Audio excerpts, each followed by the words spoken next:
Hi everyone, my name is Mihret, and a lot of you have seen the discussion that I had with Cliff and Stuart Knechtle at MIT on the issues of the Eucharist, on Scripture, on salvation, and on the early church.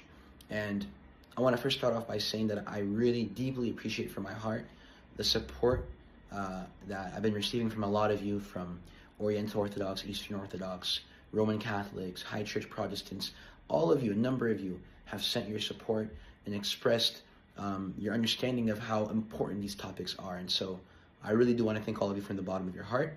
And I hope that, you'll spread this to other people as well.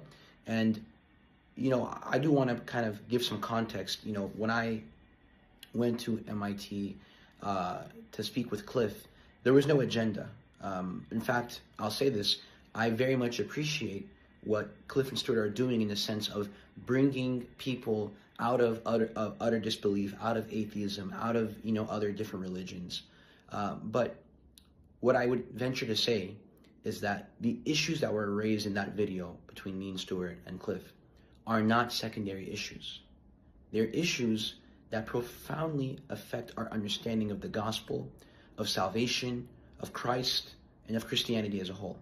And so evangelism is good, but we need to direct people to the fullness of truth. It's not just about bringing people out of disbelief, but it's about bringing them into the perfection of belief, into the perfection of the fullness of truth, and to that truth, that deposit of faith, which Christ himself entrusted to the apostles, because Christ himself says in the Gospels, I am the way, the truth, and the life. And, at the heart of the discussion, what I really, really wanted to kind of make my point about is that I myself know nothing. Cliff and Stuart, all of us were infallible. We're random people, that got up in 2025. So we should not trust our own interpretations. We are not infallible interpreters. So in order to understand Scripture, in order to understand Christianity, we need to go back to the first century, to the time of Christ and the apostles, to the time of the apostles' successors, their disciples, and see what they had to say about the Scriptures, how they interpreted Scripture.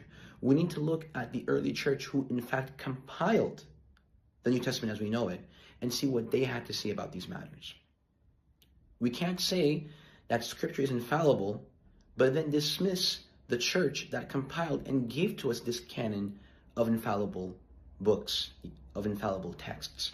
There is no such thing as a fallible list of infallible books. It's a logical contradiction.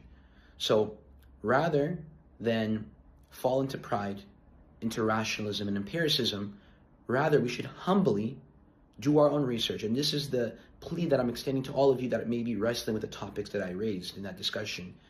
Put aside the ego, do the research. Look into what the early church really had to say about these issues. Look into what the direct contemporaries of the apostles, what they had to say about these issues. And hopefully that'll bring you to the right direction.